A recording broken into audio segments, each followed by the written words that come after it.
Hi everyone, it's Loretta and I have a share for you today.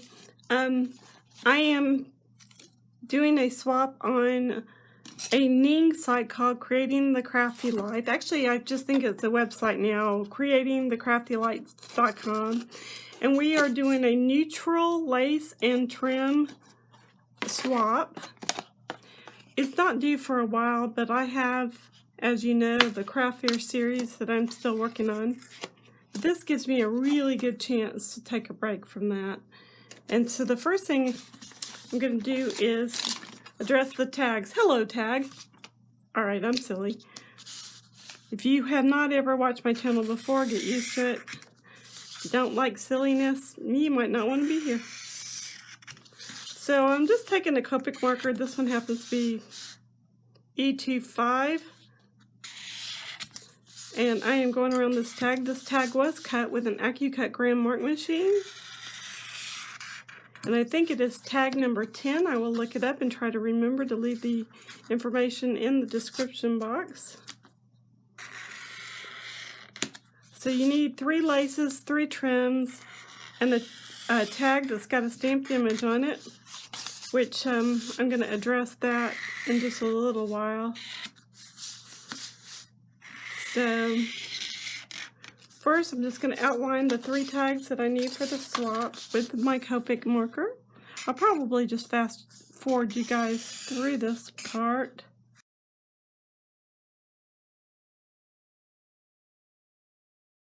Now I'm just going to take some glue. I happen to have glossy accents out. And I'm going to cover these with my pattern scrap picking paper. This paper is double-sided, which I really like because then I have some options for my project. Since these require a stamped image somewhere on the tag, I will be going back after these are all covered to take care of that. These are the patterns I have to choose from, that one, and that's the back of these. So, and this is also, this may sound ugly, it's not meant to be, but this is a really good time to use up pieces of scrapbook paper that you don't personally like. And this is part of a paper stack called the Lavender Stack, I believe, from Prima. Last week, Hobby Lobby had 50% off of all their scrapbooking paper, both paper packs and 8.5 by 11, 6 by 6, you name it, they had it on sale. So this is Prima, and as you know, that any of you who buy scrapbooking paper already know anyway, this stuff can get really expensive. And so to be able to buy it on sale like this, I did go ahead and buy some, so I had it in stock.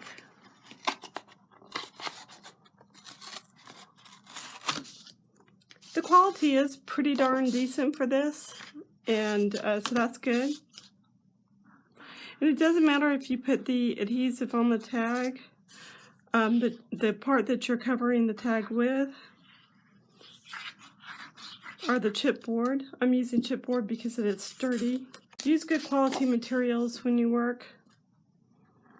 In the end, it makes just a huge difference. And if something doesn't lay down perfectly straight, nobody's really going to notice it, especially if you took the time in the beginning to just kind of go around those edges, which I did. If something like this happens to you, just wipe it off with your finger or with a baby wipe. It's going to be covered up anyway, just so you know. And here's the last one. I had to do 3. I used a measuring tape to measure out each of my laces and trims so that they are right at 1 yard, not over. One of them might be just 1/4 of an inch smaller, but that really, in the long term, should not make any of a difference. I'm being more than generous with what I'm sending A couple of these laces are vintage from my personal collection. If you're looking for laces and trim, I suggest you go like to the craft store. They do have laces and trims, and they do go on sale. But most of mine actually came from eBay. A couple of them came from like flea markets, yard sales kind of deal. And so that's another really good source for them. I hate it when it doesn't go down straight the first time, but that's okay. Okay, this one has a rough edge right here. Don't worry about it too much, but if it's going to bother you, just use a pair of scissors just like that and trim most of it up. But you can also use it as part of your design. I'm going to take this tuxedo, excuse me, this isn't tuxedo black, this is Rich Cocoa Memento Dewdrop, and I'm going to just go over all the edges of these tags, and we will continue in just a minute. I will show you what they look like after they've been edged. Alright folks, I am going to go ahead and stamp the back side of this with Gina K Premium Dye ink. This is called Blue Denim. I am using my Bow Bounty stamps, and these are just butterflies, as you can see. And my plan is to stamp these on the back of this tag. Fairly, I don't know if random's the word I'm looking for, but we're gonna try this. If this doesn't work, we can cover it up and start over my story, and I'm sticking to it. Okay, so speaking of sticking to it, this block, this little tiny block anyway, is not necessarily sized correctly for this project. But in this case, the image doesn't need to be perfect. It just needs to be there because it's going to fade into the background anyway. And when I do this,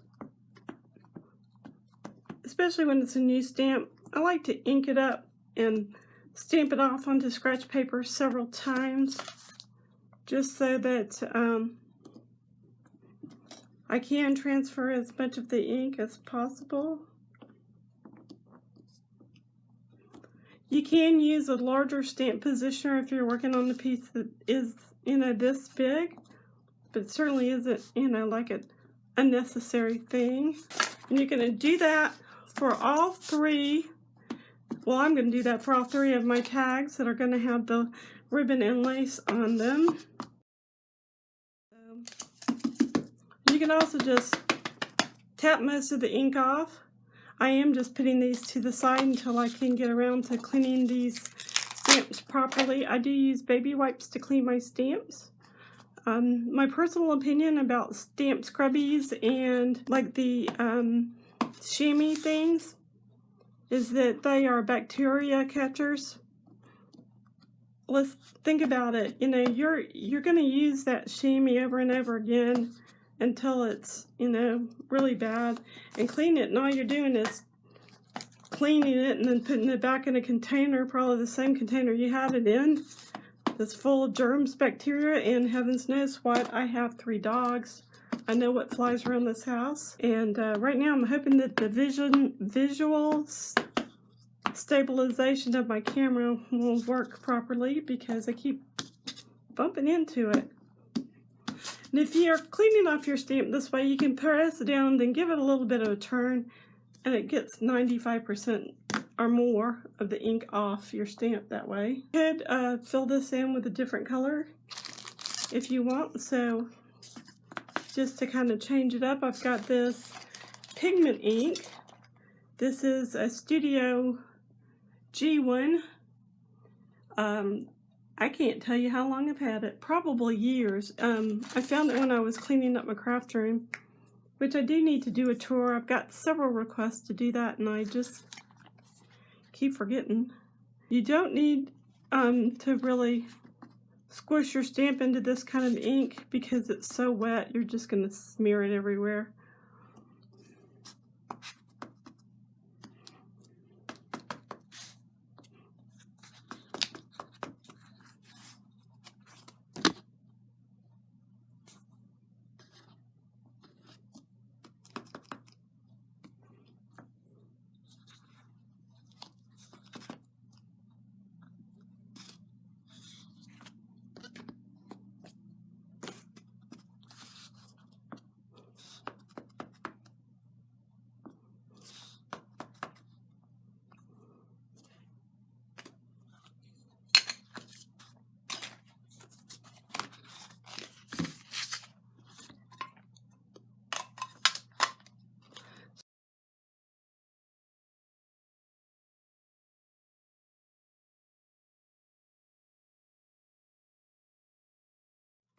I hope that you guys enjoy videos like this. If you do, leave me a thumbs up. Don't forget to subscribe to my channel if you haven't already. And share my videos on your social media. If you like more information about, like what I do and look at my Etsy store, stuff like that. If you're at my website, on the very upper left-hand corner are the links to all of my social media accounts. And underneath the header, the Loretta Roger Designs, or I should say Designs by Loretta, then that's where you're going to find things like my published works and all that good stuff. Okay, now for the fun part. The trims are supposed to go towards the bottom, and then the laces go up top. So I am going to start these on the back. I'm using some score tape. I'm just putting some as close to the bottom in this case as I can. And I'm going to wrap these. And once I have all of the trims wrapped, I will show you where we're at. Alright friends, here are my 3 trims. The theme is neutrals, and so I took that in shades of more muted neutral, not quite white, not quite bone color, not quite whatever. So anyway, next we're going to be doing the lace portion, and I'm going to start this one also on the back like I did the last. And because these are such different sizes of lace, I'm going to start with the largest at the bottom and work my way to the top, and I'll show you what that looks like when it's done. Alright my friends, this is what the tag looks like with all of its lace and trims on it. I'm going to finish the other 2 tags, and then I'll show you how we're going to decorate the tag tops and how we're going to package them. Okay folks, I've finished all 3 of my tags, and now I'm going to put them in their packaging. These are clear bags. They are from clearbags.com. They are, pretty sure they're 8.5 by 11 as I recall. But before we package them, let's decorate the little top of the tag. I have some seam binding and some eyelash trim. And I'm just going to take a little piece of both.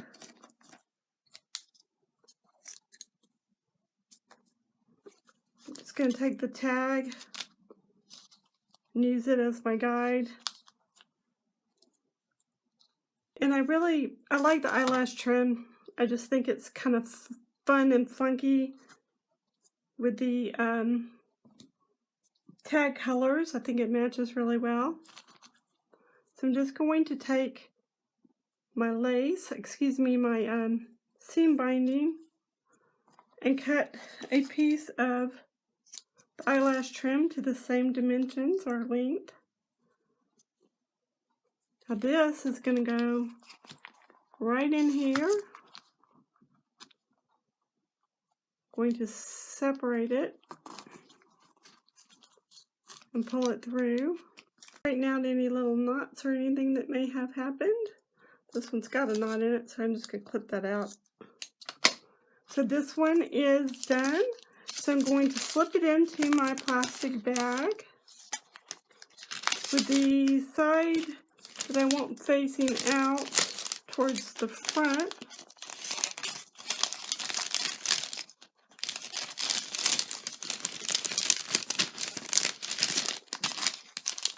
Tuck all this goodness inside.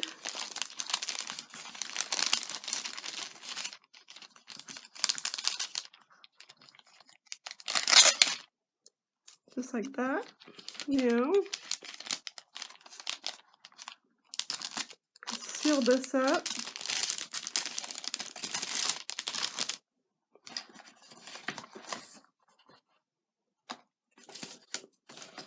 And I had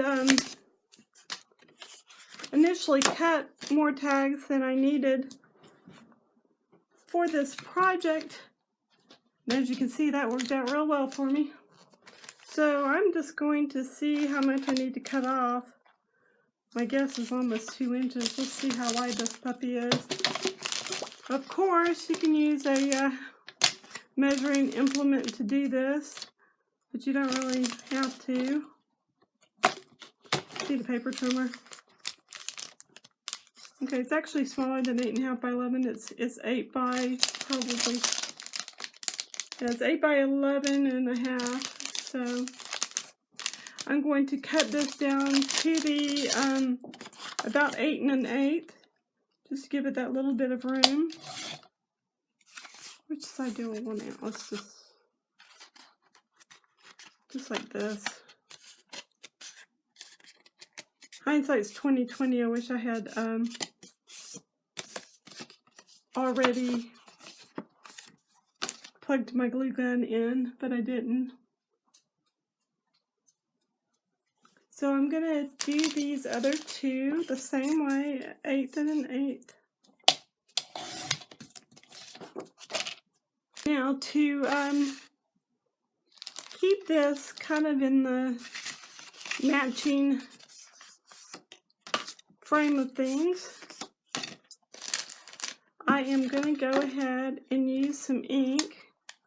I really kind of like this dark blue for this, just to kind of bring that color through to the packaging.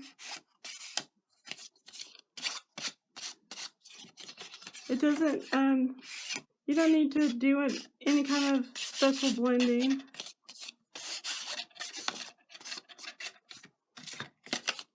You just want it to look nice when it's done, and be cohesive with the rest of the piece. I did go ahead and turn on my glue gun so that I can finish decorating these tags. It will be a little easier on me. So once that is heated up and we're ready to finish the assembly of the packaging, I'll restart the video. Instead of my desk getting neater, it got messier, as you probably can see. Actually, I'm hoping you can't see, but there's that. This is actually some antique handmade lace for my collection. I'm going to use this as my bag topper. I'm using hot glue because whoever gets this bag can pull up the lace and then just pull the hot glue right off. This lace, when I bought it, had been somewhere stale for a while. So what I did was put it in my dryer. I put it in my dryer with no heat and a dryer sheet, and that freshened it right up. Now this is a Sure Bonder Pro glue gun. I got mine from Amazon. I will try to remember the link in the description box below for you guys if you're interested in buying it. Now, in full disclosure, it's an affiliate link, so a tiny, and I do mean tiny, bit of the proceeds from the sale do come back to me. So just so you know. Now, if you watched, I don't know if I have enough to do this. If not, it's fine. All right. If you've watched any of my craft fair series videos, you will know that I made a bunch of fabric bows to make hair bows out of, and I'm going to use this as the centerpiece of my packaging. Same thing with this. It can actually be gently pulled up and reused should the recipient want it. They can even pull the whole topper off and use it for something different as well. I'm just eyeballing it.